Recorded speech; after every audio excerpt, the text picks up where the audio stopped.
Well, welcome to Silicon Valley Health Institute. Sorry for the delay this morning. We are a nonprofit 501c organization. So any donations that you're interested in, that can be done. If you want to be on our email list, you can go to our website, www.SV8I, as in Silicon Valley Health Institute.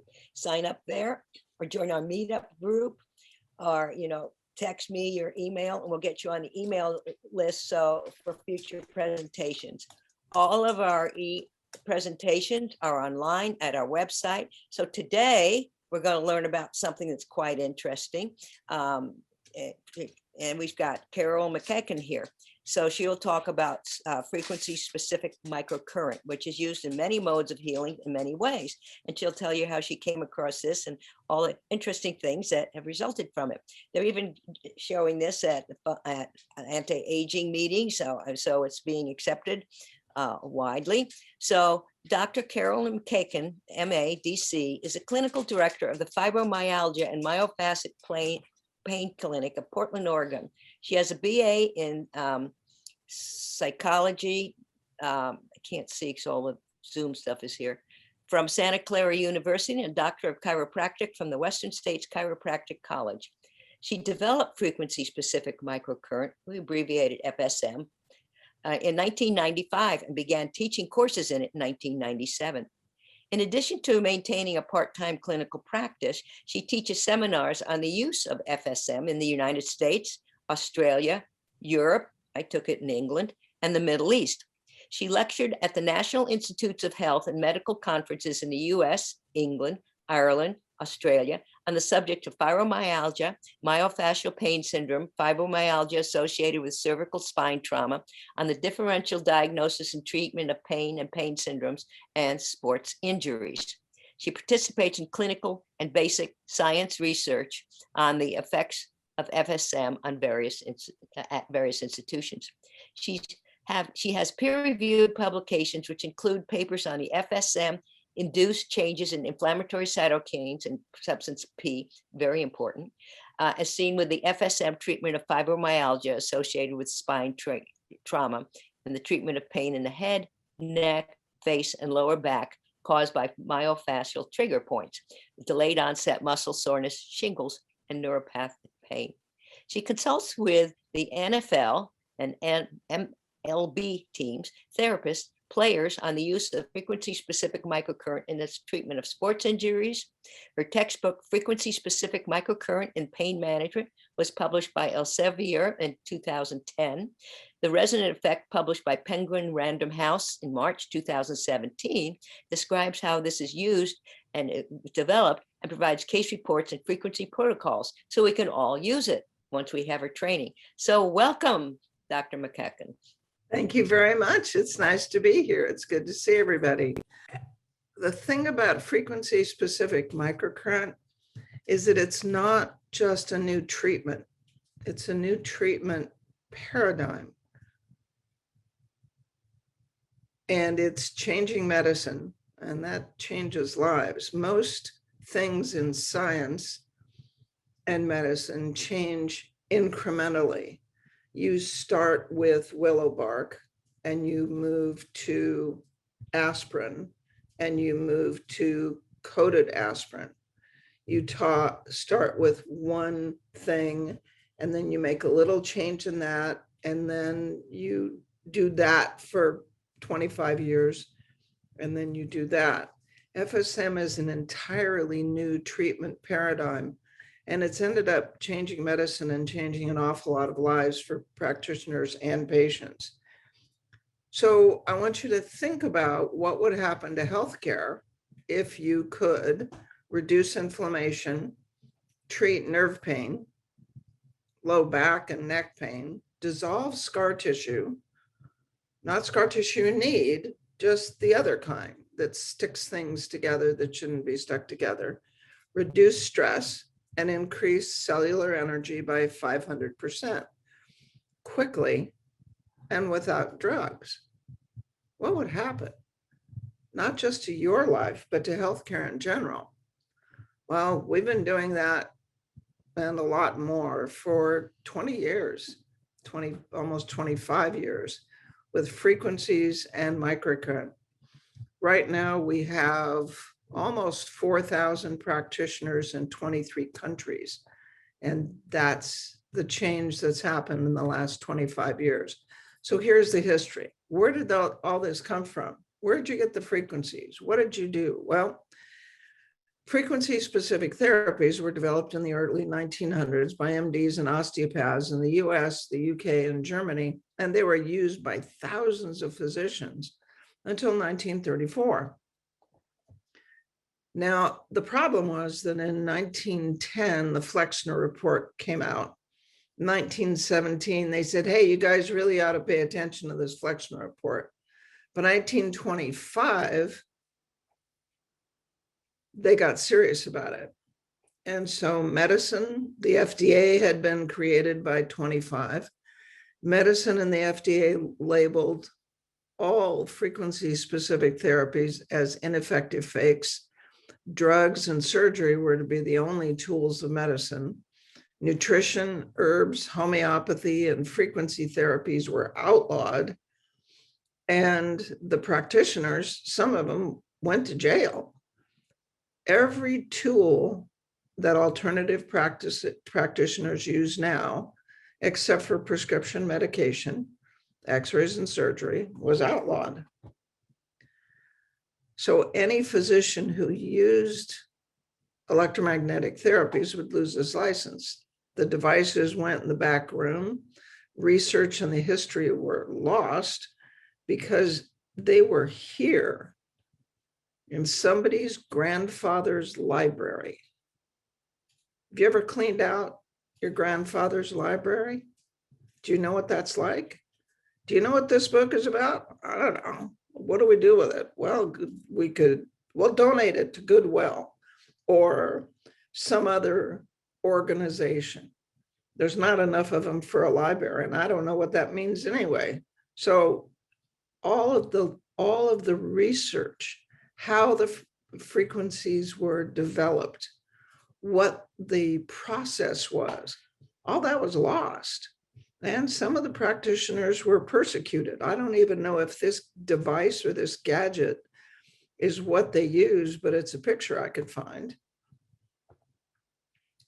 So we just got lucky. Harry Van Gelder was a naturopath and osteopath from the United Kingdom, from England, who bought a practice in 1946 in Canada. And that practice came with a machine and a list of frequencies from 1922. So he found them in 46. The list of frequencies came from a machine that was built in 22. And that list just looked like this. 9 was allergy reaction. 50 was congestion. 51 was fibrosis. 970 was the emotional component. You notice this is alphabetical. I should have continued one more down, and 40 was the frequency for inflammation. And then Harry became really well known all across the Western United States and all across Canada because he could help people that nobody else could help. So George Douglas was a chiropractic student and in his 40s, I think. And he went down to California to work with this. Van Gelder moved from Canada to California. George Douglas went down to California and worked with Van Gelder in 1983 and brought home a copy of the list and stuck it in a drawer. You know how you do that? You know how this might come in handy. I'll put it in this drawer. I'll always remember where I found it, right? Not. So he put it in the drawer and it was kind of lost from 1983 until 1995. George and I became acquainted in 1991, and he gave me one of these old precision microcurrent machines. They aren't made anymore. It's a 2-channel, 3-digit specific analog instrument. And he gave me one as a graduation present. And I graduated in 93, started practice in 94. In 95, he was moving and he found the list. And we wondered, well, Harry's old machine had 2 channels, 3 digits on each channel. I wonder if Harry's frequencies would work on this machine. Now, the problem we have, because the question everybody asks is, where'd the frequencies come from? Don't know. It got burned up with Grandpa's library. What's the mechanism of action? Have no idea, because that went away when Grandpa's library went away. And what we do know is the 1920s equipment looked like this and not like that. It was not microcurrent. The frequencies were first used in 1995 to treat muscle and nerve pain. And if you don't know it, nerve pain is the most difficult kind of pain for medicine to treat. There's nothing they can do for it. They can inject steroids and hope they work. They can give you a medication that kills the nerve pain, but one of the side effects is you kind of forget what a car key's for. Doesn't go well. So we started treating muscle and nerve pain in 1995, and the results were so outstanding that I had to find out if they were a placebo. Did the frequencies really work? Or was it just because I was a nice guy and the walls of my clinic were pink? So I decided I had to teach them. And we taught the first class badly, very badly, in 1997. But over the years, the benefits have been consistent and the effects are both teachable and reproducible. So, and almost anybody that's listening to this webinar, if you attended a course and had the machine and followed the directions, that's reproducible. I can teach people how to do it. I teach mostly medical physicians, osteopaths, chiropractors, naturopaths, acupuncturists, occupational therapists, and physical therapists. I can teach those people, and the results that they get are reproducible. And then research in animals and humans and clinical results have accumulated over the next 20 years. So the clinical response is frequency specific. What does that mean? Well, it means that the frequency effect matches the description on the list. So there was a number, 40, and there was a word next to it, inflammation. Obviously, you don't want to increase inflammation.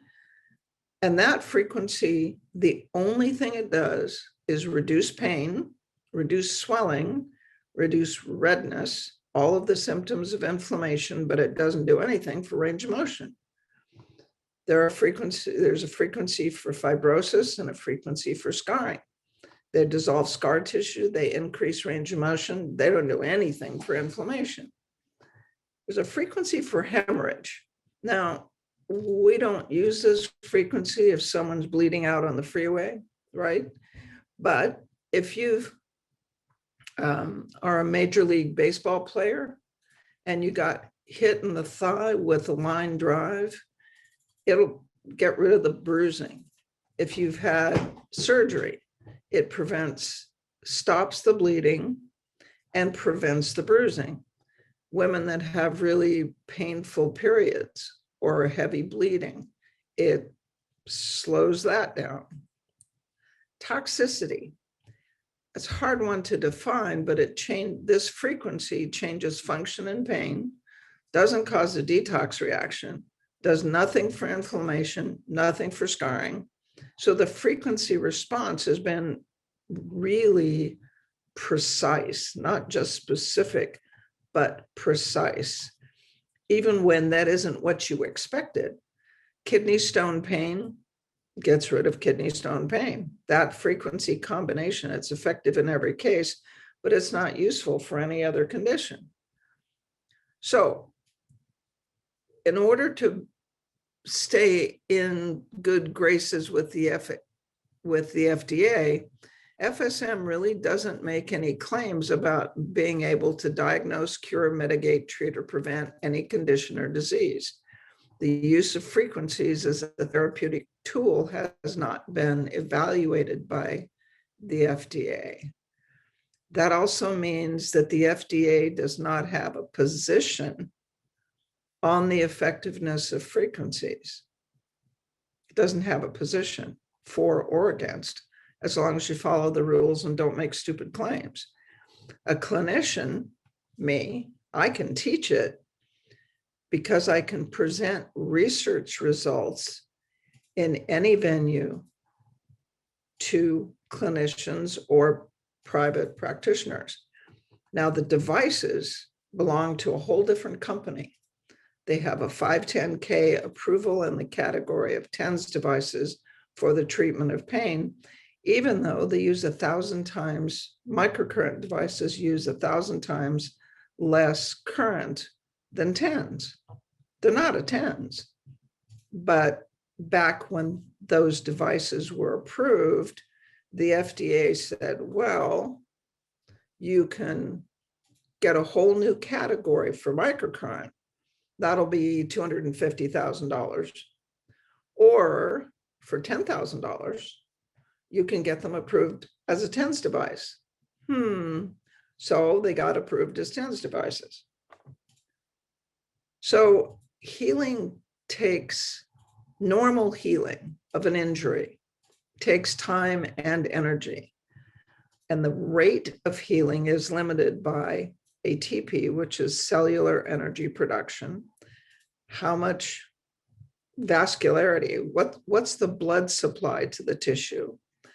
Collagen, connective tissue. If you have a cut, you repair that cut with connective tissue. And when you get a scar, that scar has to be elastic in order to be functional. So when we work on football players in the NFL, they get injured all the time. They need to build healthy tissue that has good blood supply, that has strong connective tissue, but that connective tissue has to be elastic. Scar tissue is stiff, doesn't work well. So what would happen to healing if you could increase ATP cellular energy production by 500%? What do you think?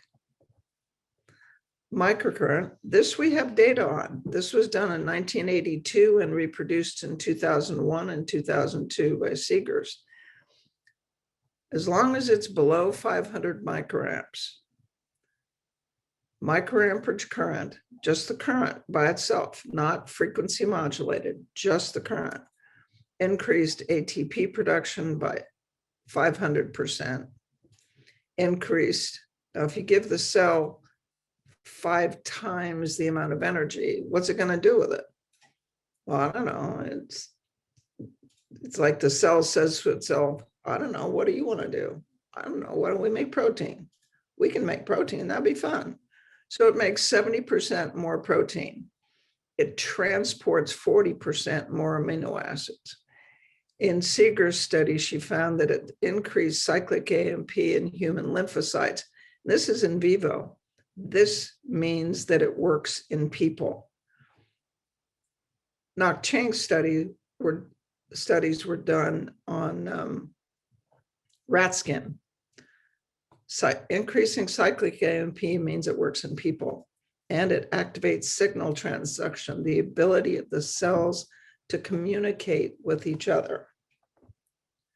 So microcurrent devices are approved in the category of TENS. They vary widely. DC current, pulse DC current, square wave, sine wave, ramped square wave, 1 channel, 2 channel, combined use units. The frequency was generally not important. They either had a limited number or a sweep of frequencies. These are the units we use with frequency-specific microcurrent. There's a custom care, there's an auto care, there's a precision care, there's a pain care, and the thing that makes precision microcurrent devices different is that they're made in the United States. Every other device out on the market is made in China. And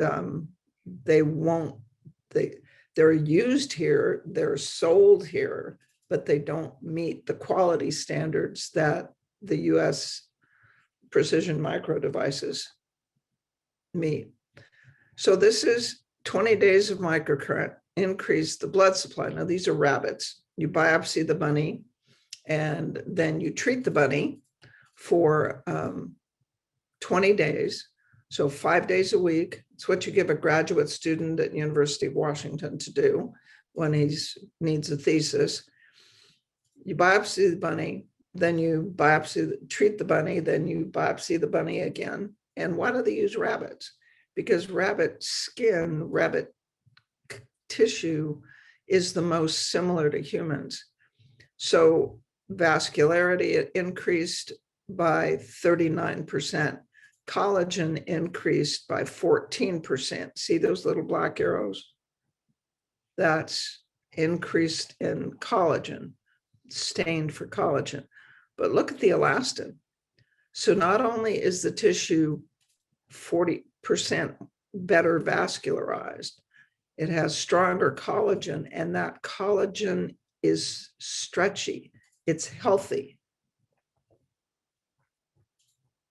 So it increases ATP, and then it's the frequencies that are the new tool. Unmodulated microcurrent increases ATP and improves wound healing. But the frequencies add an additional dimension to healing and tissue repair that makes a huge difference. So if we're talking about injury, there is something we call the 4-hour window.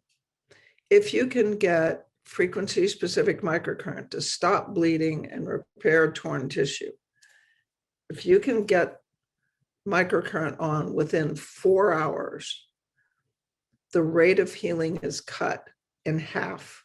So the wound or the fracture seems to generally take half the time to repair. So what happens in that 4 hours? Well, there are genes that are turned on immediately at the time of the injury. And those genes are off 4 hours, and these genes are off at 6 hours.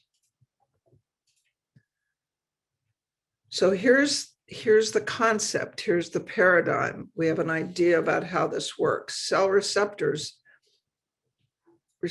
on the outside of cells respond to external factors like bleeding, bacteria, tissue fragments, and they activate something called kinases that change these transcription factors that change genetic expression, that changes what the genes do, what the RNA does, and more importantly, what the microRNA does. And that changes what the cell does, like create inflammation. So if you have a pathogen-associated molecular pattern caused by a bacteria, if you have a damage-associated molecular pattern, or if you have inflammation from someplace else in the body, TNF-alpha, it alters this receptor and makes this cell change the genes so that this cell begins to express pro-inflammatory cytokines or inflammation. So we have one paper in the area of new injuries. This is a control trial. And it compared FSM to a 1999 negative trial with single channel, non-specific microcurrent, just the current, 0.3 of a hertz and 30 hertz for 20 minutes. These are the frequencies that were used. It's Denise Curtis, and it was published in 2010 in JVMT. You can look it up on PubMed. But these were the results. Baseline, all the patients were 0. At 24 hours, the sham leg that was treated with just 0.3 of a hertz, pain level was a 5. The FSM leg, pain was a 1.3. Treated leg at 48 hours, pain level was a 7. Treated leg was a 1. Sham leg was a 4. Treated leg was less than 1. Those of you that know statistics know that this p-value is the value, it's the possibility that these results happen by chance. 3 zeros and a 5 at all time measures. And the problem with delayed onset muscle soreness is there's no other effective treatment. Now, this gives you an idea of what happens if you get a muscle injury, if you strain a muscle, if you have some sort of injury. This is the difference between plain microcurrent, and got to remember that plain microcurrent improves over nothing at all. But FSM improves, frequency specific improves over plain microcurrent. Genes turned on by injury determine the rate of healing. So frequencies change those genes and speed healing if the treatment begins within 24 hours. And in the delayed onset muscle soreness trial, treatment was immediately after the workout that would cause the muscle injury. So delayed onset muscle soreness is another word for muscle injury. So my favorite new injury was Terrell Owens. He's a wide receiver for the Philadelphia Eagles. He was injured on Sunday, December 19th in 2004. And this is the injury. This is not innocuous or pretty. He avulsed the deltoid ligament, which is one of the ligaments in the ankle. In his fibula, that little bone on the side of your leg, he had an open spiral fracture, and he shredded the interosseous ligament that holds the tibia and the fibula together. He had surgery on December 21st, Tuesday. Screw and plate were installed to hold the tibia and the fibula together. The deltoid was put in place and not sutured. Well, they called me Monday morning, the day after the injury, and said he wanted to play in the Super Bowl 6 weeks from the date of the injury. Now, he had started FSM with one of his own units 3 hours after the fracture. I flew the red eye from Portland to Philadelphia 1 hour after the surgery and ran FSM for 24 hours straight, except for when I think he got up to go to the bathroom and maybe when he ate dinner. 24 hours straight on the day of surgery. Now, the next day, the team trainer came in and said, okay, let's see it. Now, after this kind of surgery, you expect the ankle to be about the size of a football. It should be black and blue, even on an African American, should be black and blue and purple, and swollen about the size, well, bigger than a softball, about the size of a football. And trainer came in and said, okay, let's see it. And we took off the bandage, cut off the bandage, opened up the splint, and looked at it. And both ankles looked the same. There was no swelling, no bruising, no pain.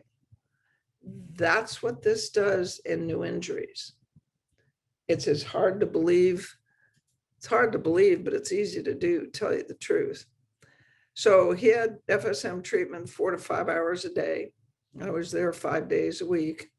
They had him running on a pool, on a treadmill in a pool with a Ziploc baggie on his leg at day 3.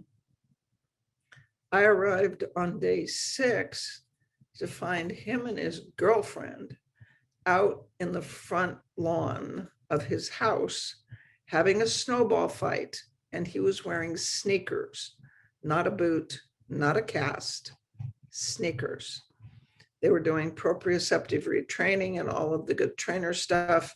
By week 2, the surgeon was running around telling anybody with a microphone that this injury would heal in 18 weeks or never. And he said Super Bowl dream was unrealistic. At week 4, the fracture, the ligaments were all healed at week 4 on imaging, because the trainer needed to know it was safe to let him weight bear and start training.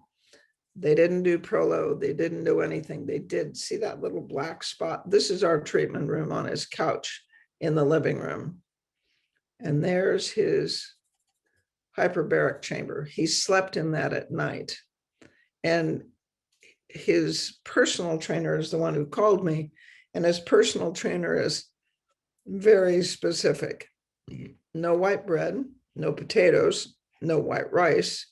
You don't even get brown rice.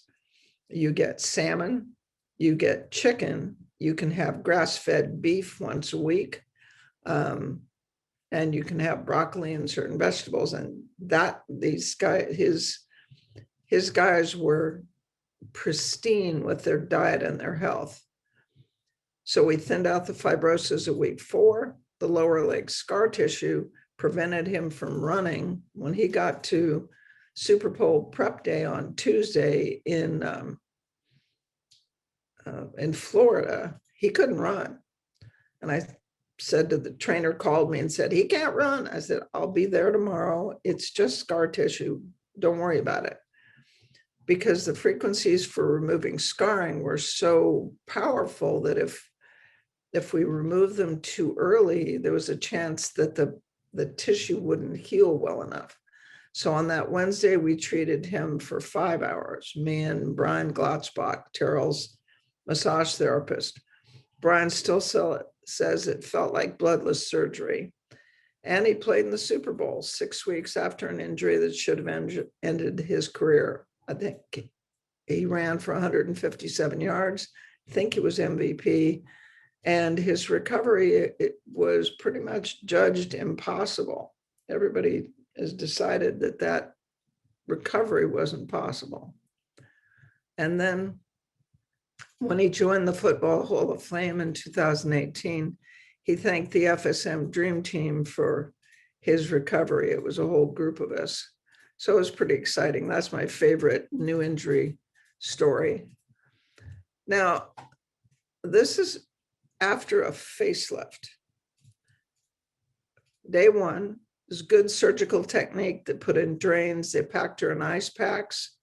It's a day surgery. Oh, she had a bear. That's nice. That probably helped. Ice packs and drains. This is day 2. You notice there's no bruising on day 2. This is day 4. It's a little bit of bruising here. If you've ever seen anybody after a facelift, they are usually bruised down to their chest, if not their waist, and their face looks pretty much like they were in a bad bar fight. Day 5, they kept the steri-strip over the incision. She had a forehead lift, mid-face, cheeks, chin. Day 6, now she had makeup on, but she still had her steri-strip on, and her hair's done differently. Day 9, swelling. Now, she was treated 80 minutes immediately post-op and daily for 7 days. This is day 9, so she's been without treatment for 2 days then. This is day 11. You ever seen anybody 11 days after a facelift? They don't look like this. And this is what we call changing medicine. Diabetic wound healing, 7-centimeter ulcer on the medial side of his left leg. Had a diabetic ulcer healed in 6 treatments in 3 weeks. That's this. This is from Nori Collier. They were waiting for this to get a little bit worse, hoping, waiting for it to get a little bit worse, and they would schedule the amputation of these toes. And this is 9 days later. It's starting to granulate and heal. The necrosis is gone. The bone has tissue over it. This is starting to heal. And that's in 20 days. That's impossible. Those of you that have treated wounds, that's impossible. And this is after 8 days. The necrosis on the 3rd digit was completely gone in 7 days. And this digit on the 2nd digit completely resolved in 12 treatments. Well, that doesn't mean much unless you're the person with the toe that's about to be amputated. Peripheral neuropathy, he had numbness and pain in where all these little X's were on the bottom of his foot. And that was completely gone in 8 treatments over 4 weeks, twice a week for 4 weeks. So if FSM can increase healing in slow turnover tissue like skin and bone and muscle, imagine what would happen in a fast turnover tissue like the gut. You don't have a single cell in your intestines that was there 7 days ago. It repairs, it replaces itself at a very rapid rate. So just imagine. So you should be asking, how does this happen with just frequencies and microcurrent? It's just frequencies and microcurrent. Now, microcurrent, we know what it does, but we really clear at this point that the frequencies add an extra dimension. So these genes turned on by injury determine the rate of healing. Cell receptors respond to external factors like bleeding, bacteria, and tissue fragments. They create kinases that change transcription factors, that change genetic expression, that create what the cell does in response. Now, drugs or nutrients act like keys in a lock to change membrane receptors and change intracellular function. So ibuprofen, anybody that's ever taken an Advil, this is how it works. Ibuprofen lands on this receptor, changes this process, and prevents the cell from producing inflammation. That's how ibuprofen and aspirin are anti-inflammatories. They act like a key in a lock. They change this receptor. Frequencies act like the key remote, changing the lock with an electromagnetic signal. Frequencies appear to change membrane receptor configuration and cell function electromagnetically to change what the cell does for a living. If you have used a key fob to open your car door, you have used a frequency specific response, a resonance response. Do you ever notice that your key fob only opened your car?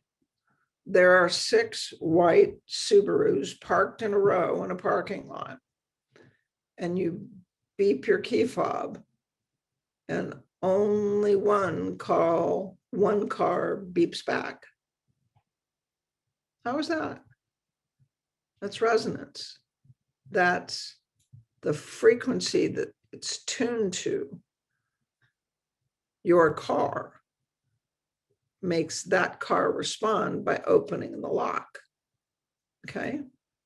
So the frequencies appear to change genes and speed healing, but how do they do that? Well, that's the new paradigm. It's not new, actually. It goes back to the 40s. The human body is a quantum biological system.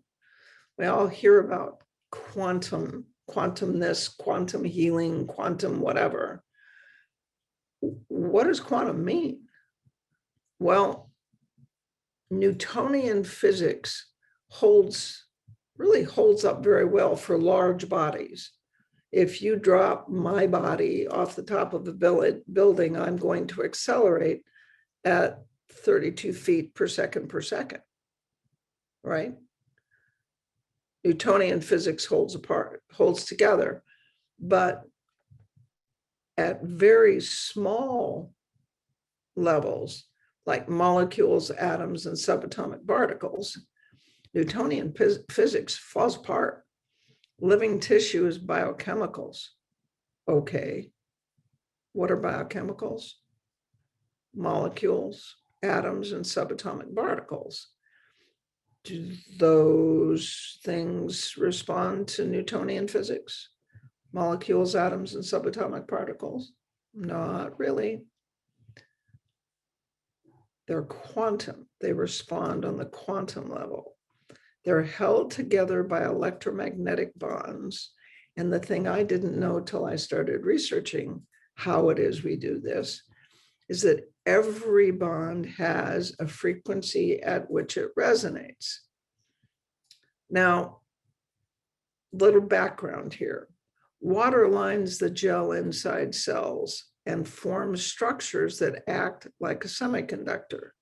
Water molecules, remember when you took biology and they told you that the cells were filled with water? You have these round cells and they're just filled with water. And if you cut the cell, like all the water would leak out. Yeah, that's not true. All apologies to your high school biology teacher. Your cell is filled with this matrix, and that matrix is lined with water molecules where the bottom of the water stands still and they flicker. And when they flicker, the outside layer of the water molecule forms a hole, because the rate of flickering is exactly the same every time. That hole is in exactly the same place. And that's what happens in a silicon semiconductor. So a conductor like copper wire has got a place for two electrons. The electrons go zooming along the copper wire, and it's a pure conductor. A little bit of resistance, but it's a pure conductor. Ceramic on a farm fence, an electrified farm fence, they have ceramic insulators so you can touch the metal poles. Those ceramic insulators have all of the electron holes filled up. So there's no place for the current to flow. So they're insulators. Semiconductors are neither insulators nor pure conductors. They conduct in a very controlled way. So your body is an electromagnetic system that looks solid, but the cells actually function like a semiconductor network. The current in your body flows. You have current that flows in your body from the top of your head to the bottom of your feet. It's positive here and negative there. Positive in the middle, negative on the outside. Because you are a semiconductor, you conduct current because of the water in your cells and in your blood vessels, conduct charge, and you conduct information. There are enzymes in your liver that work faster than is physically possible. There's pretty good evidence in the biophysics literature that those enzymes work because of information conducted into the liver by this semiconductor network. Now, what's resonance?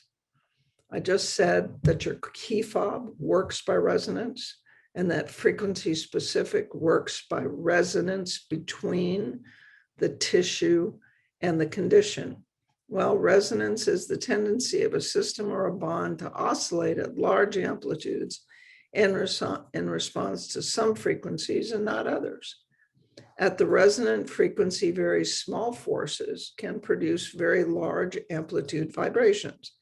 I found this out, I think it was in the 1700s. They had a company, what's a large group of soldiers marching across a wooden bridge, and they were all marching in step. Well, because they were marching in step, they eventually hit the resonant frequency that took the bridge apart. The Tacoma Narrows Bridge was flexible, and when the wind hit it, it began to swing. And when it hit the resonant frequency at which that held the bridge together, bridge came apart. So soldiers marching in step can collapse a bridge. You know that trick that happens when a singer breaks a lead crystal glass? Julie Andrews and Victor Victoria. Well, my chemistry teacher told me how that happens. There's a precise frequency holding lead atoms together in the crystal matrix. So the lead atoms bind to each other with a specific frequency. When the singer hits that precise note and can hold it at the precise note, the lead atoms begin to vibrate, and pretty much they vibrate too much to hold together. The lead atom bonds vibrate the singer's note, and the lead crystal simply comes apart. That's resonance. It's powerful stuff. Takes apart bridges, takes apart crystal glasses. Biologic resonance, frequencies act like the key remote opening a lock with an electromagnetic signal. The frequencies appear to change membrane protein configuration and cell function electromagnetically with a specific frequency. Now, old problems lead to new tools. We've been doing the same thing pretty much in medicine for 50 years. Last new thing really was, I can't say that, antibiotics. But old problems need new tools. So inflammation and immune activation, anti-inflammatory drugs and nutrients are what we use most of the time. Curcumin's pretty big right now. Turmeric's pretty big. Lots of anti-inflammatory medications these days. The problem with them is they take too long. You'll be fine in a month. Take an Advil, you're going to feel better in a couple of hours, but eventually you have too many side effects. Your kidneys don't do well with Advil. Your gut, the Advil blocks the prostaglandins that rebuild the blood vessels in your kidney and rebuild the lining of your gut. And the problem with cytokines, which is another kind of inflammation, is they're hard to change. Now there's shingles is a pretty well known cause of pain. And we have a case report that's published. Frequencies can treat herpes class of viruses. This is shingles in the ophthalmic branch of 5 and an 85-year-old man. Only one frequency combination was effective, 230 and 430, 236 and 435. It was 4 hours of treatment. He was pain-free in 1 hour. The pain never came back. I treated him, this is the bald head of Dr. David Simons. We were married at the time. And I treated him for another 2 hours that night and another 2 hours the next night. The lesions started drying up the next day and they were gone in 48 hours. And it was such an extraordinary response that the journal Practical Pain Management agreed to publish it in 2010 because everybody knows that shingles in the ophthalmic branch of the fifth cranial nerve in an 85-year-old man doesn't get better. It's what they die of. It's what they die with. It's not fun.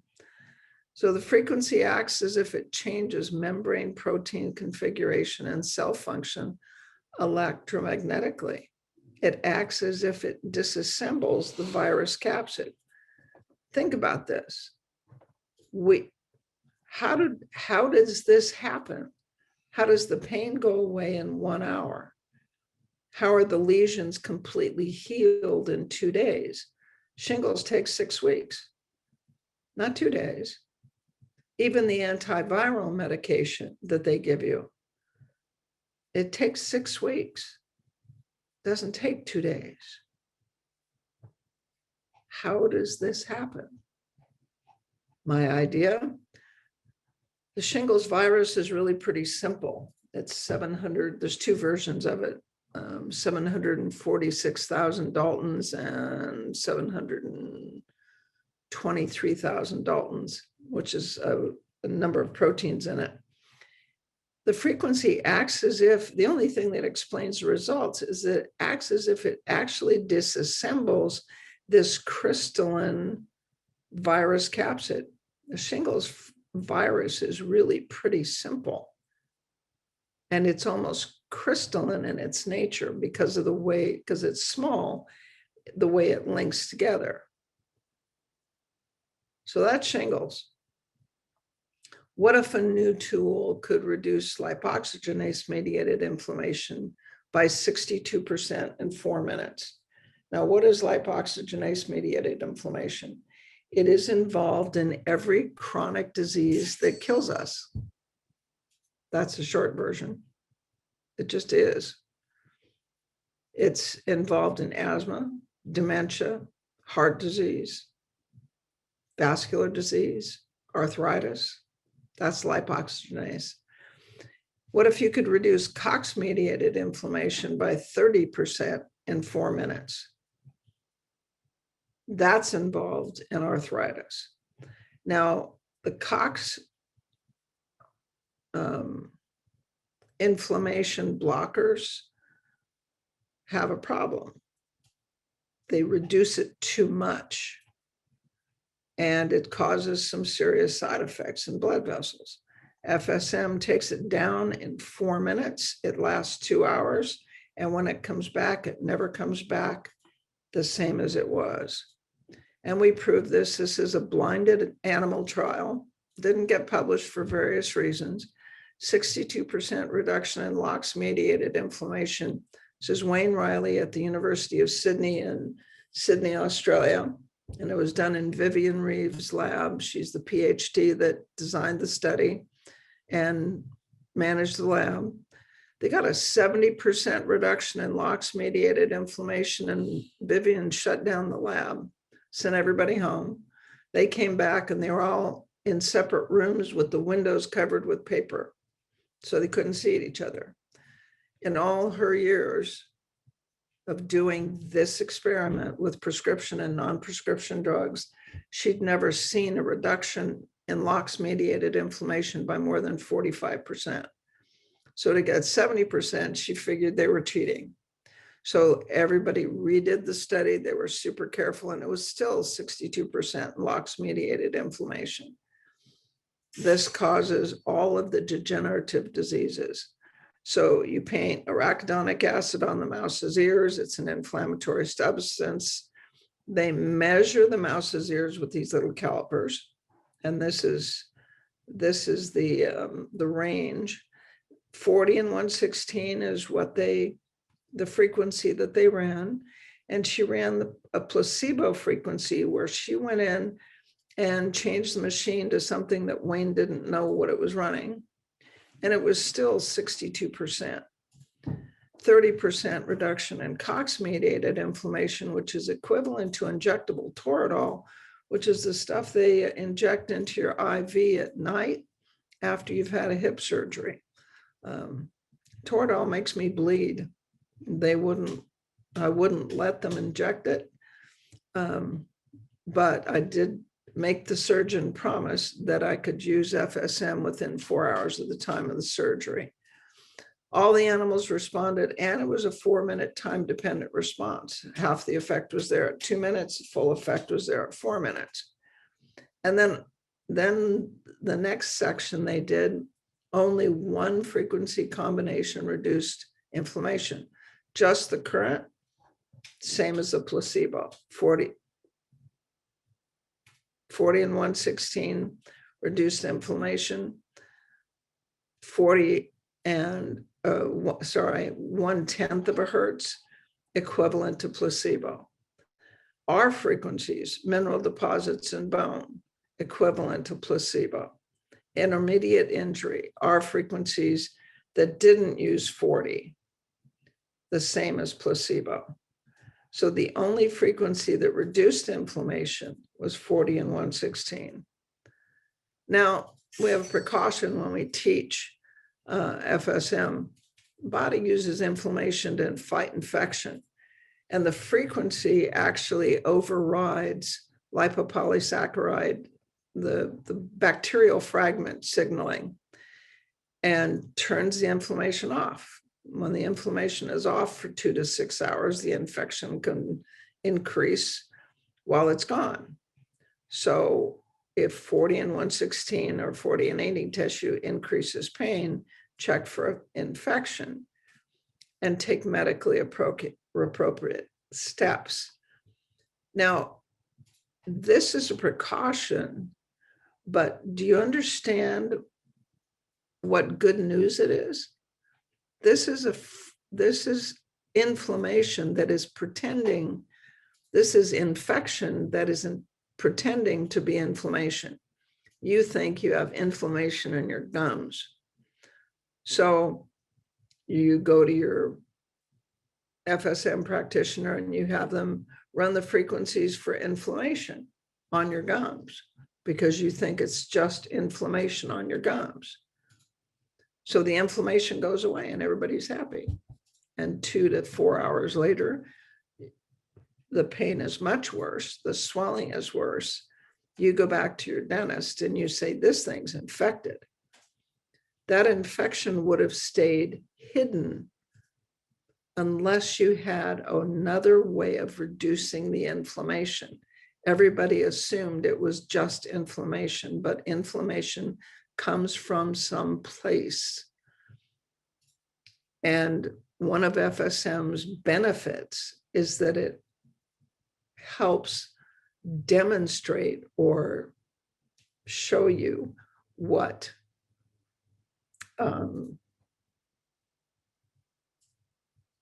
what's causing the inflammation. Oh my, I'm running behind time. And because I'm not sharing screen, I have no idea where I am.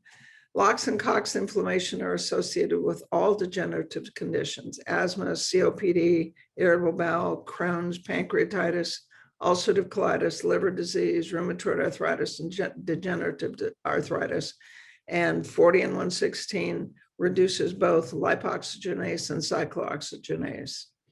What would happen if a new tool could reduce all the inflammatory cytokines by 90 minutes, and they all stopped in the normal range, and it turned out to be a way to cure fibromyalgia? This was Cytokine Changes in Microcurrent Treatment of Fibromyalgia Associated with Spine Trauma. It was published in 2005.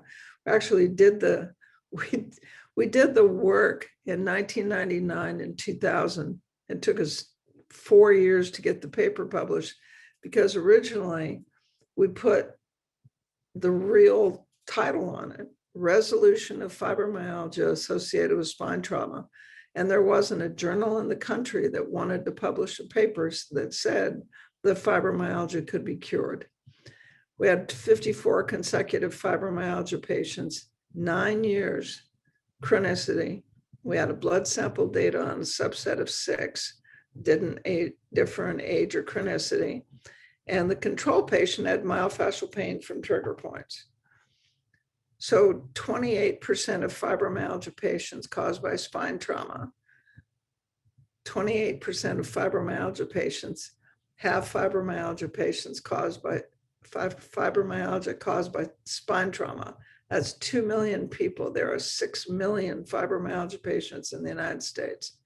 So 2 million people have this condition and nothing works for it.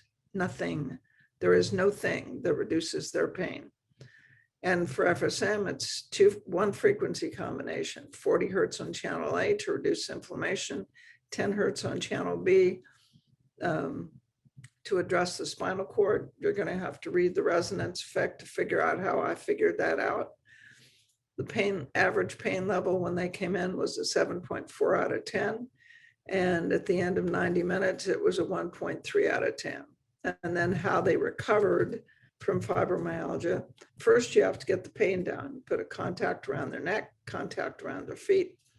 They had FSM in the office. Most of them used FSM as a home unit. They had physical therapy to strengthen the spine, reconditioning, supplements. We still had to treat their irritable bowel, adrenals, get them back to recovery. Some of them had interstitial cystitis. That was pretty easy to fix. But this is what happened when we sent the blood samples to NIH. Interleukin-1 in this first patient went from 392 down to 21. Now, I was supposed to present this information at a big medical meeting in Phoenix in 2000. And I met the organizer of the meeting and showed him the list of this data from the National Institutes of Health, Terry Phillips. And I said, this looks good, but is this easy to do? Can you do this with 2 aspirin? How hard is this? And he said, well, you should call Michael Ruff in Michael Ruff's office. He'll still be there. So I called Dr. Ruff and I said, I'm Dr. McMakin. Dr. Bland told me to call you. And I've got this data and I'm not sure whether or not it's significant. You have to understand, remember in 2000, 20 years ago, there wasn't any Google. I couldn't just Google it and look it up, right? So he said, okay, sure. Yeah. What's the data? And I said, well, interleukin-1 goes from 393 down to 21. And he got real quiet for a second and he said, what time frame? I said, 90 minutes. And it was like somebody hung up the phone. It's like, Dr. Ruff, are you okay? He said, that's not possible. Cytokines change very slowly. And when they change, cytokines are hard to change. And when they change slowly over months. Nobody changes cytokines in 90 minutes. I said, well, we do. It's easy. Interleukin-1, 6, 8, TNF alpha went from 299 down to 20. And at that point, interleukin-6, at that point, he said, who did your data? I said, Terry Phillips, the same guy that does your data. He said, well, he's the best in the world. How did you do this again? So I told him. He said, well, let me know what happens when you get the paper published. And here's the thing. Cytokines are created by changes in cell signaling, PAMPs, DAMPs, other sorts of inflammation, age-related proteins, NF-kappa B. There's no escaping it. Only changes in cell signaling could normalize them so quickly. Interleukin-1, 6, TNF alpha, interferon gamma, and CGRP all dropped at logarithmic rates in 90 minutes. Substance P. Substance P is made in the spinal cord, I find out that night. Changes in substance P suggest that the frequencies really are affecting the spinal cord. That p-value has 3 zeros and a 1. Substance P went from 132 down to 10. And yeah, I know that COD needs an R, that's spinal cord. Beta endorphins, this is interesting to find value that explained the patient's behavior, because we started treating her at 10 minutes to 11. And by 11:20, she didn't want to open her eyes. By 11:35, she couldn't talk. Well, she could if you kind of roused her, but she'd really rather you just leave her alone. I don't know if you're the alcohol consuming type, but if you've ever had 2 shots of anything on an empty stomach, that's what this is like. By noon, they have their eyes closed. They would rather not bother them. And that's endorphins. Endorphins are what create the runner's high. And you'd have to run a long ways to produce those kinds of changes. Now, these are the averages, but that first patient was spectacular. Now, cortisol is a stress response, but in this case, it wasn't a stress response. When you produce endorphins, I don't know if you can see this way down here, when you produce endorphins, you get it from pro-opiomelanocortin, beta-lipotropin. Pro-opiomelanocortin splits into ACTH, adrenocortical trophic hormone, and this is the hormone that promotes cortisol. So cortisol goes up, but it's not stress response. Cortisol follows the endorphins, and cortical stress response is measured by neuropeptide Y, and I didn't publish that. Neuropeptide Y follows the stress response. Cortisol follows endorphins, and the cortisol went up like crazy. So it may have contributed to some of the reductions in inflammation. Pain went down. That's what you need to know. Chemistry is nice, but this is where the rubber meets the road. Pain went down from a 7.3 to a 1.3, and that p-value right there has 3 zeros and a 1. Now, the statistician was British. His name is Walter Gregory. And he said, that's 6 zeros and a 1. I said, well, why are we only publishing 3? He said, anything more than 3 is just showing off. So I thought that was kind of fun. So all the patients, there's nobody this doesn't work on. If this is what they have, they all experience pain relief. 58% of them experience complete resolution of fibromyalgia within 4 months. And back then, I was speaking at fibromyalgia meetings, medical fibromyalgia meetings. Nobody wanted to hear it. Nobody wants to hear that fibromyalgia is curable, including some fibromyalgia patients. Once you've cured it once, okay. But once you've cured it 425 times, you have to say it's curable. Improved tender point sensitivity, sleep quality, and 13 out of 53 discontinued treatment for reasons not related to treatment side effects. And this comes to the fact, I want you to think about it. You ready? Who are you? Who are you? If you've been in pain for 14 years and your pain level has been between 5 and a 7 for 14 years, and somebody takes it from a 7 to a 1 in 90 minutes, and it every time you come in at a 7 or a 6 or a 5, and it goes to a 1. Who are you? If you're not in pain, who are you? And I think that's what we're running into. I wasn't expecting this. I wasn't good at handling it. We have fewer patients who discontinue treatment because I'm better at explaining it's not going to be permanent. It's a 1 now. It's going to be a 5 tomorrow. And the next time you come in, it's going to be a 1 again. And it's just fine if you don't believe it. I wouldn't believe it. And that's how that worked out. Fibromyalgia is the most difficult, perplexing full body pain patient, and she recovered. She was 75 years old. She had an auto accident when she was 25. She was 50 years chronic, and she recovered. This patient, on December 8th, she had 14 of 18 tender points. January, 1 month later, she had 11 of 18.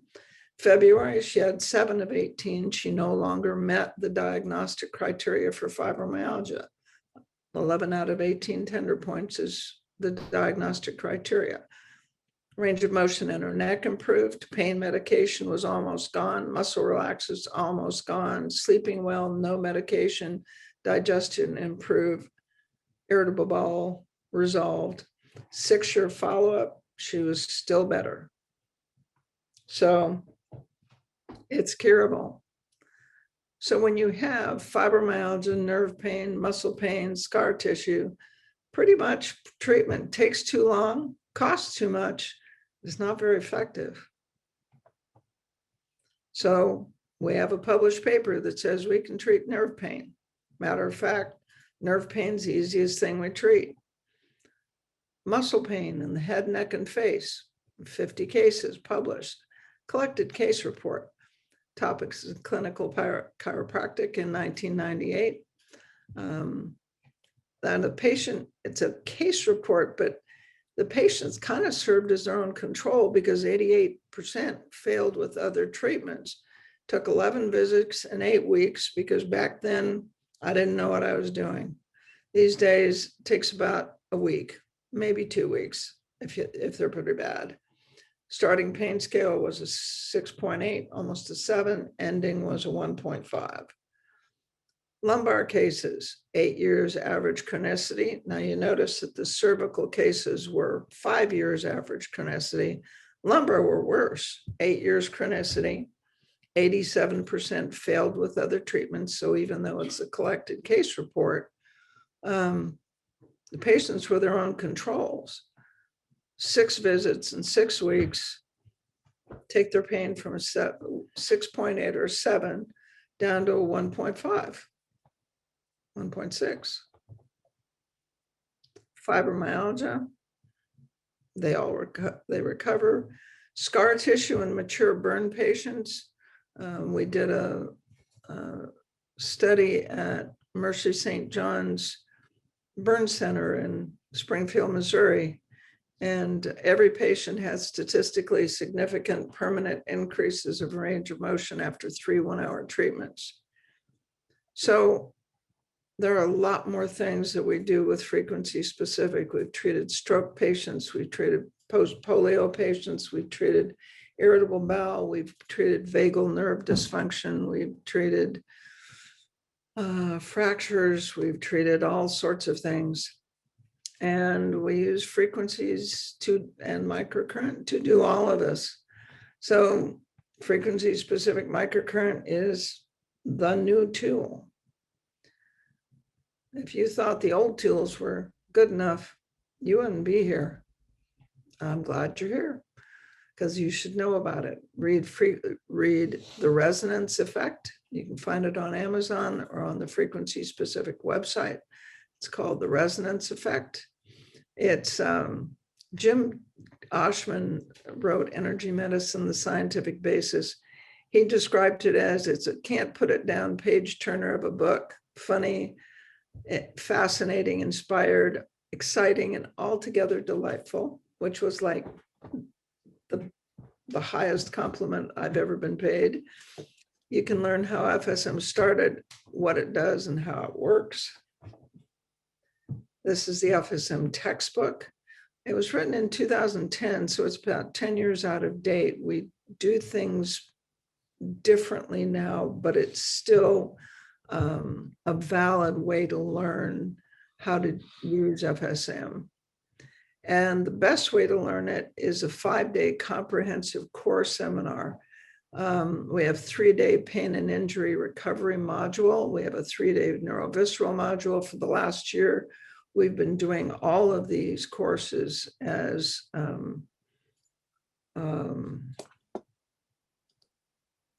online courses. And then you have a 4-hour practicum, because part of the difference is learning how to use your hands when you're working on patients. So FSM is resonance medicine. That's what we call it. It's resonance medicine, and you can learn it, or you can find your favorite physical therapist or osteopath or any interested and open-minded person. Best way to convince them is to have them read the resonance effect. That seems to have that effect, convinces them that it actually is real and it works, because everything I teach has been clinically derived. Everything I teach has been learned by doing it. And how to change your life. Read the book or the published papers, see an FSM practitioner for treatment, take the course on video or in person, try the new tool, and see what you think.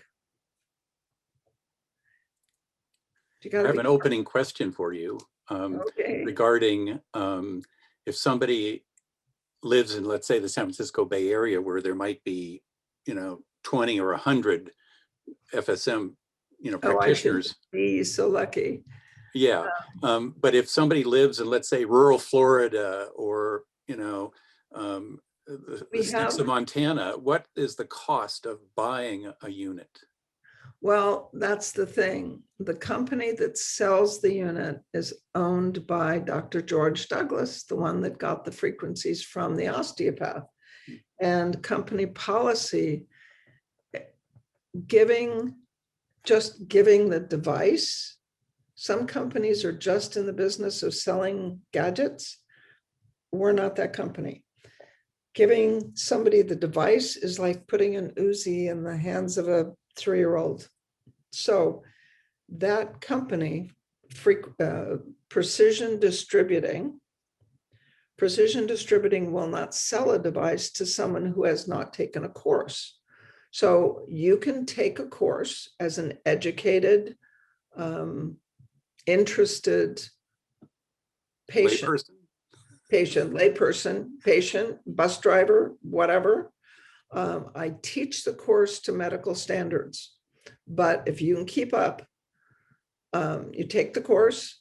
If you buy it on video, you can watch it 6 times until you get it.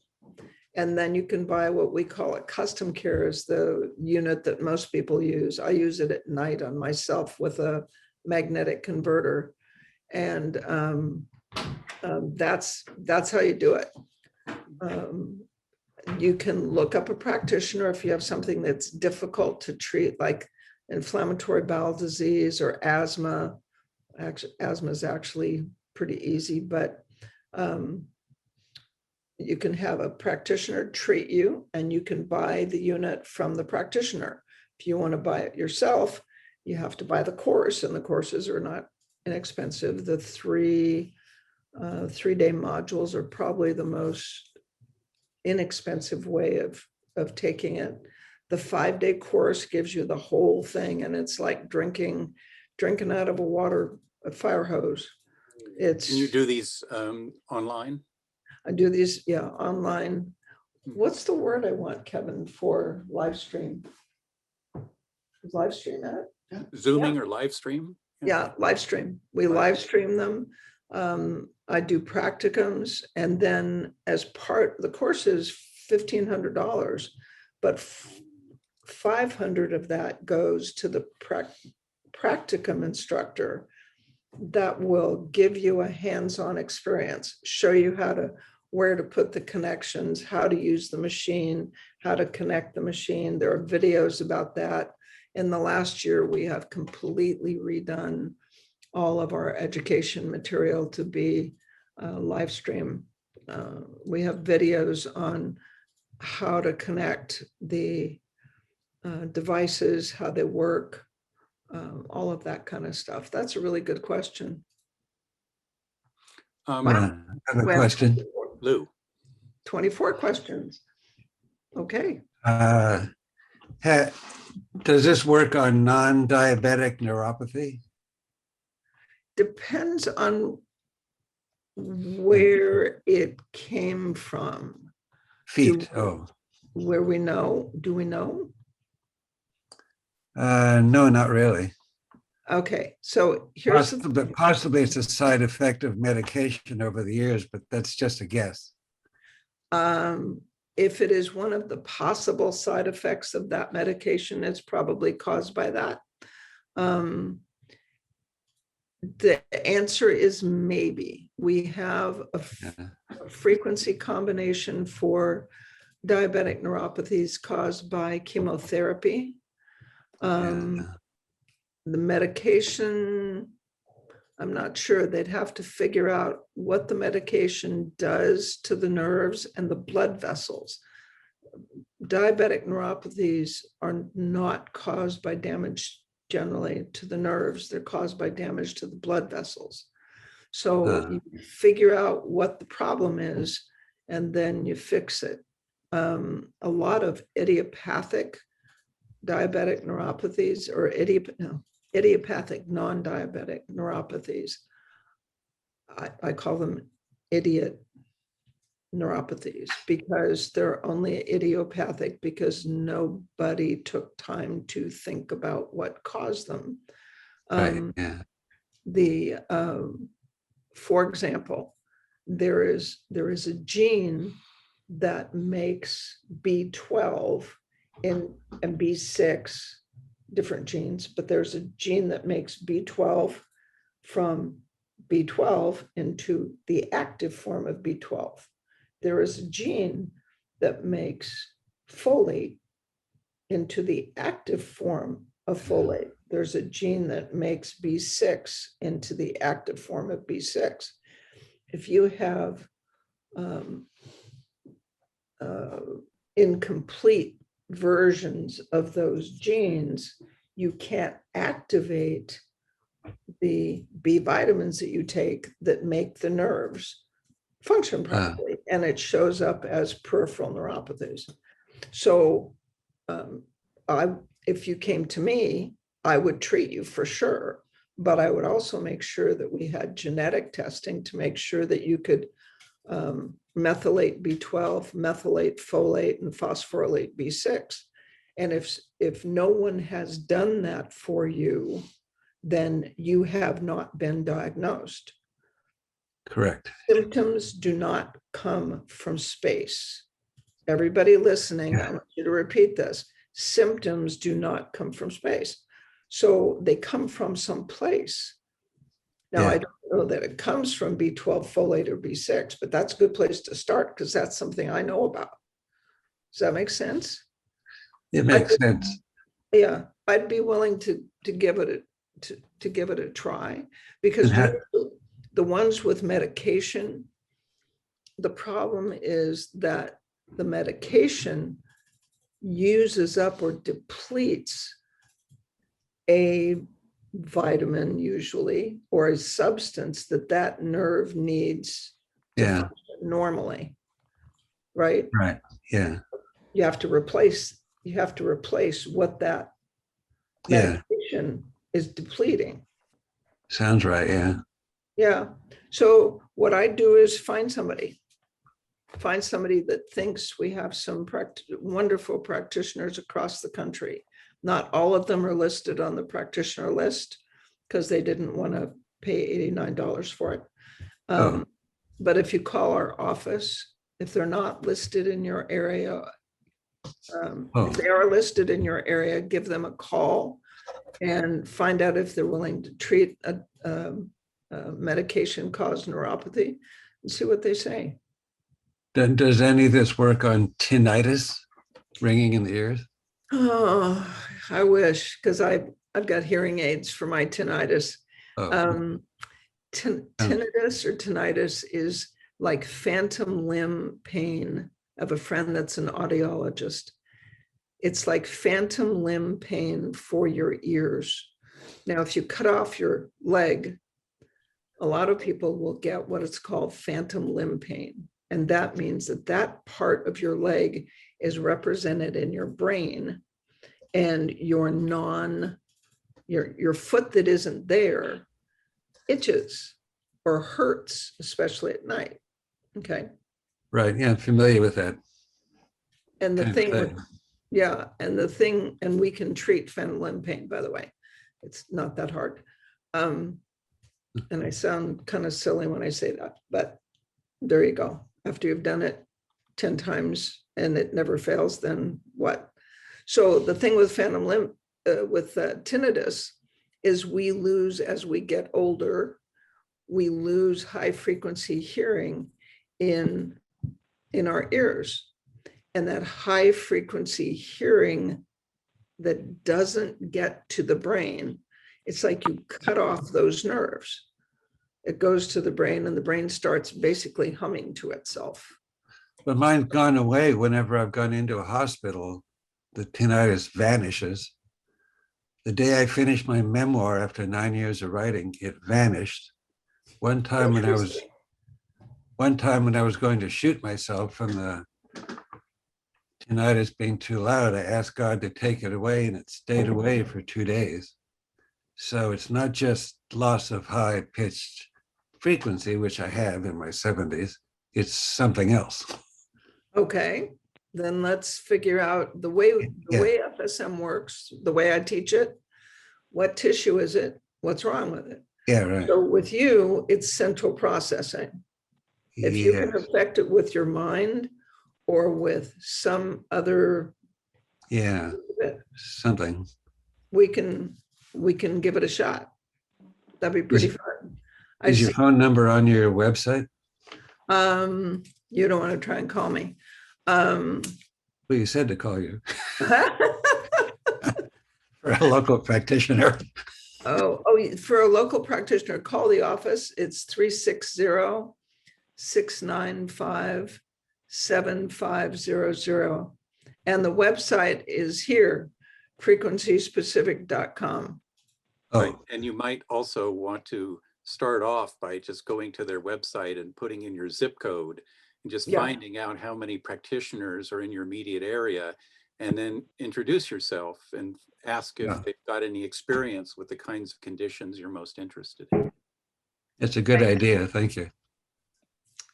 Who else? We have an open phone question here. I don't know how to do that. No, go ahead with the phone, 510-725-6764.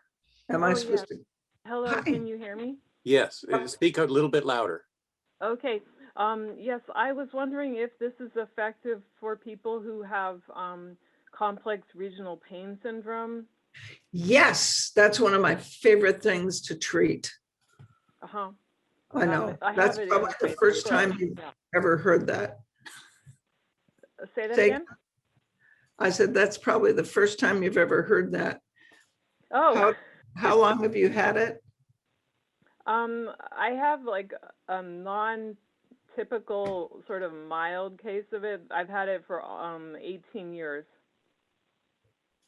What does non-typical mild mean?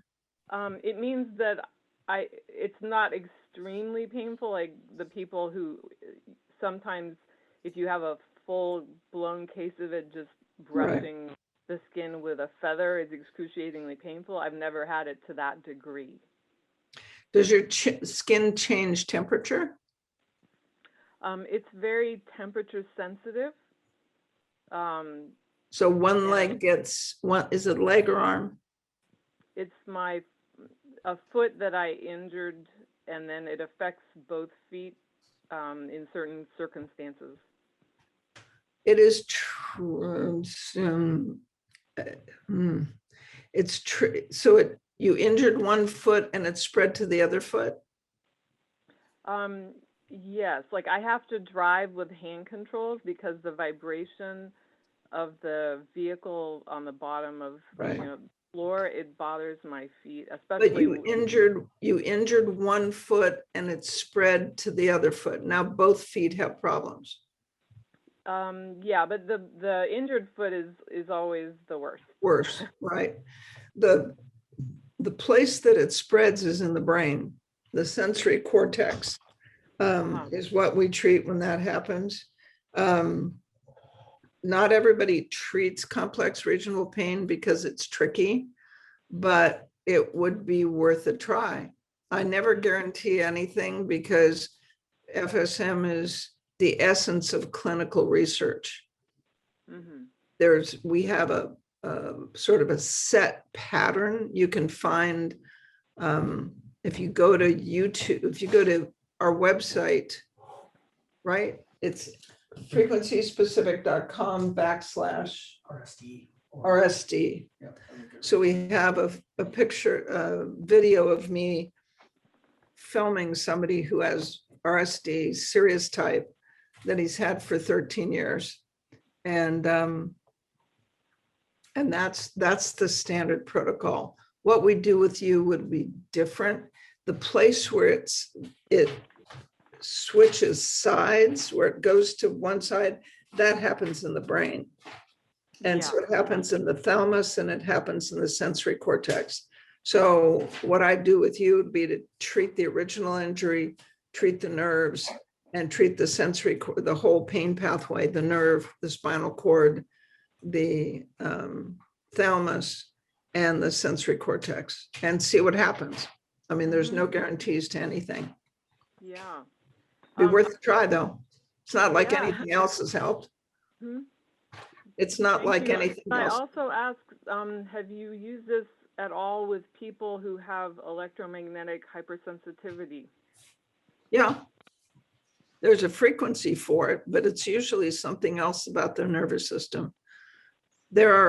I can guarantee you 100%, absolutely everybody that's listening to this lecture, there is a website someplace that if you can Google how many cell phone towers are within half a mile of their house. I have 1,200 cell phone towers within half a mile of my house. And I live in just a regular suburb.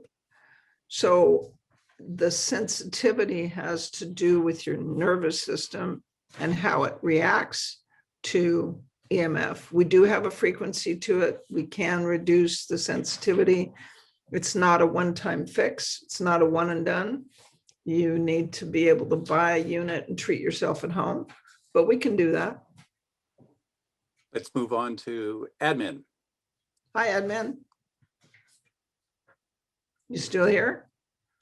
He gave up. Well, he went in to make himself a sandwich. He's unmuted, or she's unmuted. Yeah. Okay.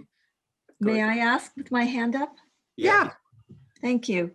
A couple questions.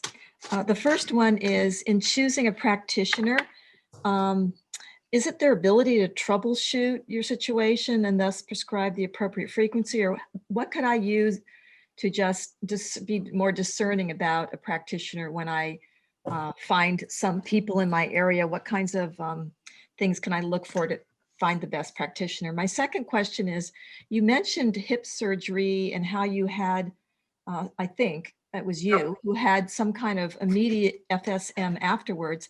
And what are the logistics of getting a hip surgery, for example, and the surgeon has to sign a paper allowing the practitioner to be in the recovery room, or how can you get it right away? He has to sign the paper. And for me, it's a deal breaker. It's real simple. Every surgeon needs the money. There isn't one that doesn't have a car payment or a kid in college. So, or a house payment. So you talk to the surgeon, find out if you're compatible with him. He's not this only surgeon on your insurance. He's not the only surgeon on the planet. So you take that surgeon and you talk through your surgery, what he wants to do, your condition, and then you say, and I want to be able to use microcurrent within 4 hours of the time of my surgery. Now, in most hospitals, you're on the PACU, post-anesthesia recovery room. You're out of the recovery room in 2 to 3 hours, unless something goes really bad. You're back to your room in 4 hours. You have a friend of yours attach the adhesive pads outside your bandage so you're not in the surgical area, and you have it on your custom care. You punch a button, leave the room. If the surgeon says no, you say, well, thank you very much for your time. I appreciate it. Have a good day. And then you leave and you go find another surgeon. I have never had a surgeon turn me down. I have had, except for the guy that did my open heart surgery. And so the open heart surgery took me 12 weeks to recover. After my hip surgeries, I've had both of my hips replaced. After my hip surgeries, I had no bruising, 0 bruising. And if any of you have had your hip replaced, you know that you were black and blue from your hip to your foot. Had 0 bruising. I was walking upstairs with a reciprocal gait where you go like that, right? And in 6 days, that's sort of unheard of. And I was completely fine in 6 weeks. So I wanted to get clear on this. It's a friend of mine, not a practitioner, who attaches the pads, and it's a friend that meets me in the post anesthesia room.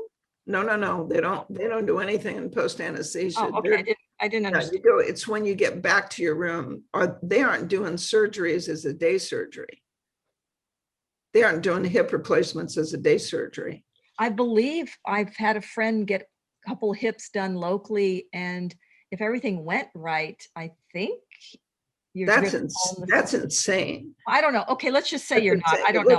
So you go to your hospital room. The reason it's insane is they have to, the next day, they get you up and walk that first day, but the next day, physical therapy has to teach you how to get in and out of bed. Otherwise, you're going to go home and dislocate your hip. Yeah, I'm sure you're in the hospital, but I don't understand when you said a friend attaches the pads. You mean I don't find an FSM in your hospital room? No, yeah. Your friend comes to your hospital room. Right, but for me, it was my machine get there. I thought I need a practitioner to have the machine. No. It's like you get a custom care from a practitioner before the surgery. My husband came and attached the sticky pads. I told him where to put them. Punch a button. There's a post-operative hip protocol that's already established.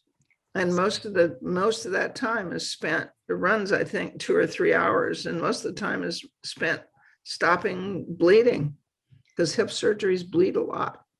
So does somebody have to keep monitoring the machine while you're there? You go to the bathroom, you have to pee and do different things? No, you just punch a button, leave the room.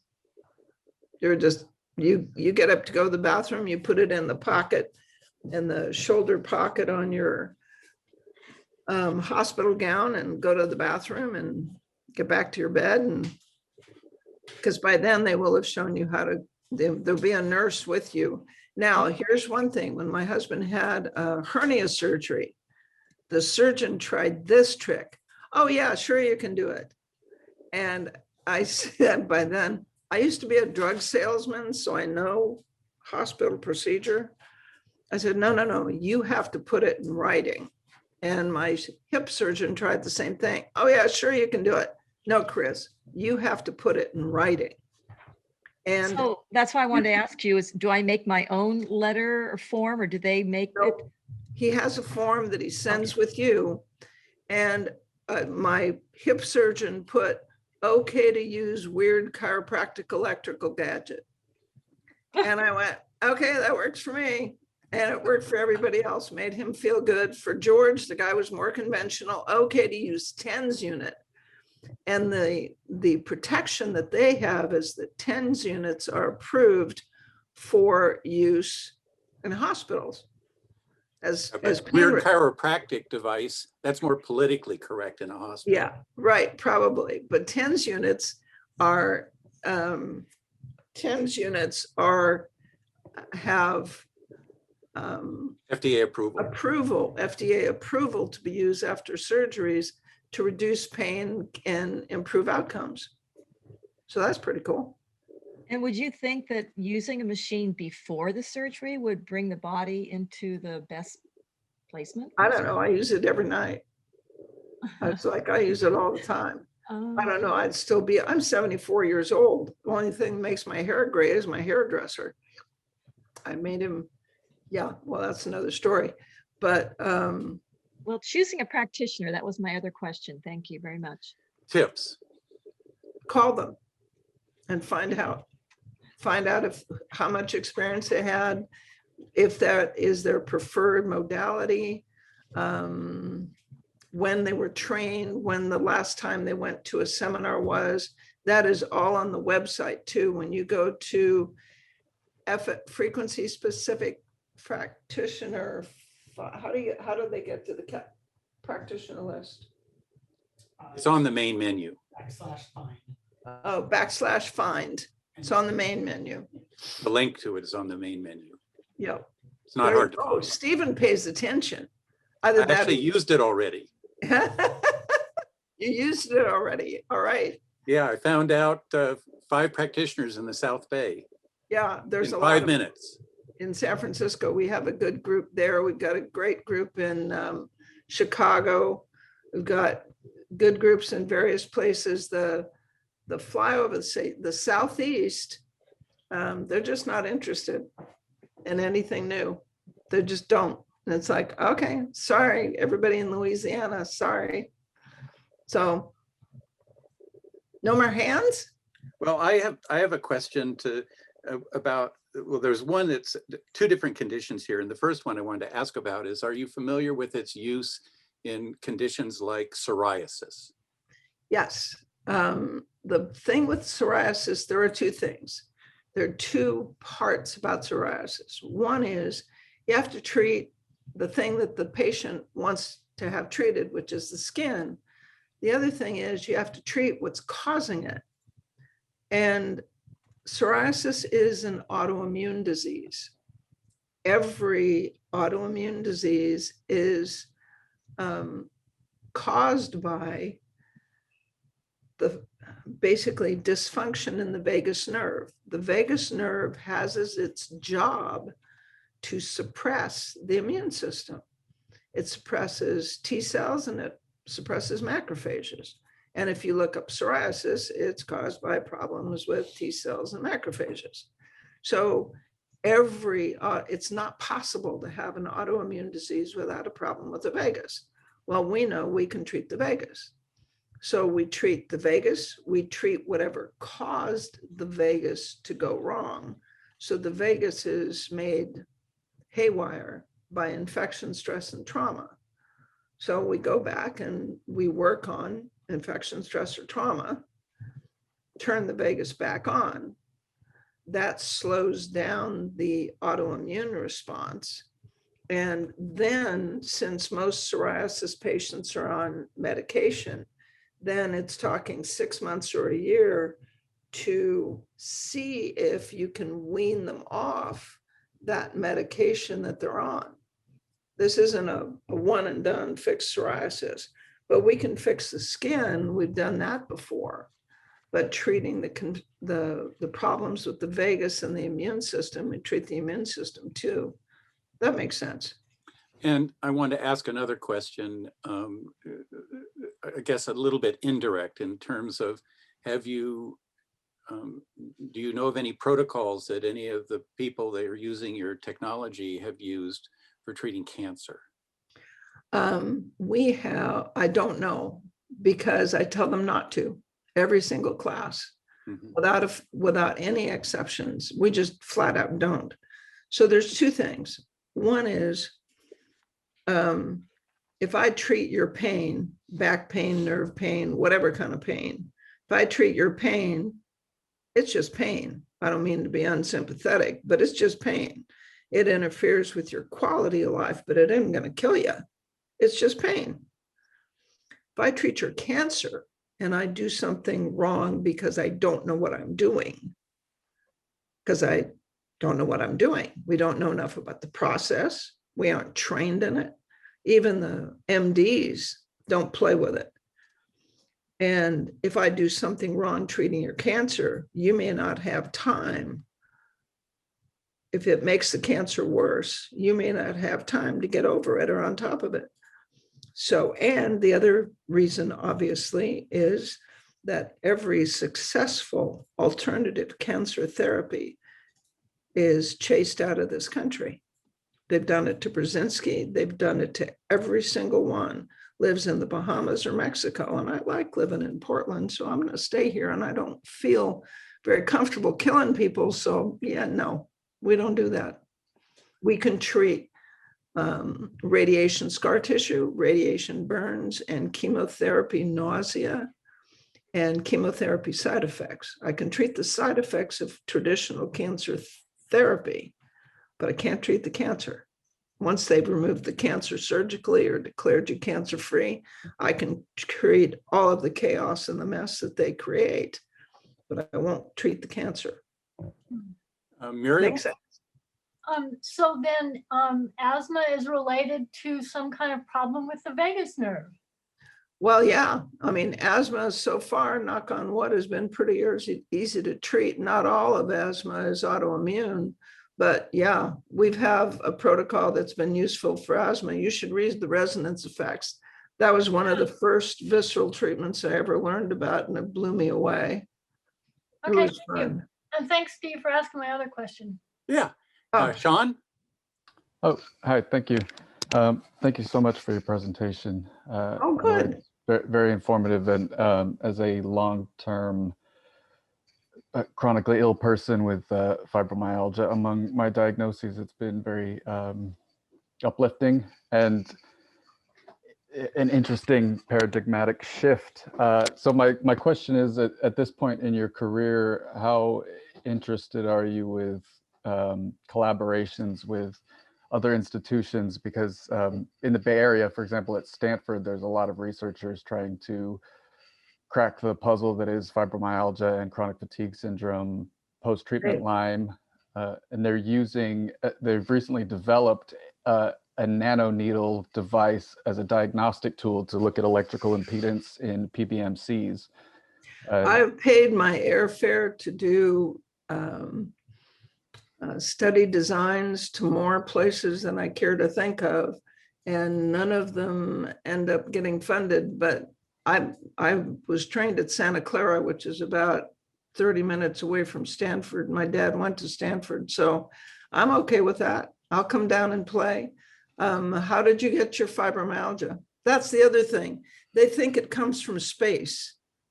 There isn't any cause. If you read, I can send you, Sean, if my email is not on here because I got 144 emails today. But if you send an email to contact@frequencyspecific.com and tell me how you got your fibromyalgia. So fibromyalgia comes from my trauma. best guess is it's post-infectious. I had pus in my eye every morning for about the first 6 months. It took me ages to get a fibromyalgia diagnosis. I did have a childhood trauma, so that was a bit of a red herring when initially my MRIs and other things came back normal. Yeah. Wait, did you have an accident, an auto accident, or any sort of physical trauma to your neck or spine within 3 months of the time of the appearance of the pus in your eye? No, I might have had cumulative damage from doing a lot of weightlifting when I was in high school, and then having a desk job that wasn't ergonomically set up. Okay, then I'll come to Stanford just to do the physical exam. I'd prefer you come to Portland, but the problem is, have they already done the diagnosis on you? Well, the question about Stanford and other researchers was less for my personal treatment than just the, you touched on this earlier with 2 million fibromyalgia, and the numbers for other causes of fibromyalgia plus chronic fatigue syndrome and all these complex neuroimmune diseases. There's a huge patient burden, and so there's a lot of people who would like to solve. So I this got a issue. dumb question. Are you more interested in research, or you just want to get better and get on with your life? Both. If I got better tomorrow or in 6 months, my career goals would be to go into medical research because I've become so interested in it from being sick for so long. Works for me. Email me. It may take me a while because I haven't made it through today's emails. I totally understand. Thank you so much. My pleasure. It'll be fun. I love treating fibromyalgia. It always has a cause, and it's always in the history and the physical exam, and they never do it. Great. Makes Thank you so me much. crazy. Admin. I promise to be polite. Okay, one more, Stephen. You're in charge. Okay, this is it. Admin, last question. Thank you. Tell me your experience treating Lyme disease or other practitioners addressing Lyme disease. What kind It of really protocol? depends. The guys that diagnose Lyme disease by muscle testing when the patient has no bands, I don't believe the muscle testing. So it's something else that they don't want to deal with or don't want to diagnose. Patients that come back with 5 bands need to be treated with conventional therapy, and they use microcurrent as an adjunct, but it has to be used really carefully with patients with chronic infections. Lyme is an infection that turns the vagus off. So with Lyme patients, we turn the vagus back on about one treatment at night. We keep the vagal stimulation low, like short, 2 minutes or 4 minutes. We turn the vagus back on for maybe 1 hour, and then we give the body a break. Treat it again in the morning, treat it for 1 hour, give the body a break, try and reduce the inflammation. And you might read Neil Nathan's book, Toxic, and see what he has to say about it. Treating Neil's patients has been an education, that's the truth. But it reduces inflammation, and there are frequencies for Lyme, but treating the Lyme directly is a medical problem, not something we do. Okay. I was a patient of his in the beginning of my Lyme. Ah, Not him, his team of doctors, let's put it that way. And then I gave up, but I'm revisiting it because I can see it's never really gone away. And yeah, so if I find a practitioner, I might see that they might follow the kind of protocol you were talking about, turning that vagus on and off for maybe you're working with 24 hours where you're, treating it a short bit, giving a break, an hour, giving a break, things like that is maybe the first part of it. Treat it for a short time and then treat it at night and then treat it for a short time in the morning. So about every 12 hours, you give it a little nudge and then reduce inflammation. See what happens. See, that's kind of gets to my question about how am I going to find a really good practitioner? So I'm going to think also, since you've talked about this, that a very good practitioner might be aware that it's a protocol that includes that and to be very careful with the Lyme. Yeah, I probably should do a webinar. That's the continuing education part of FSM, is I do webinars for practitioners about once a month. I pick a topic that isn't too obscure and see what happens. Thank you, Carol. Talking for 2 hours here. Yep, this is it. Thank you. You're so welcome, Stephen. Thank you. Yes, Have a good thank time. you. Nice to talk to Thank you. everybody. Thank you.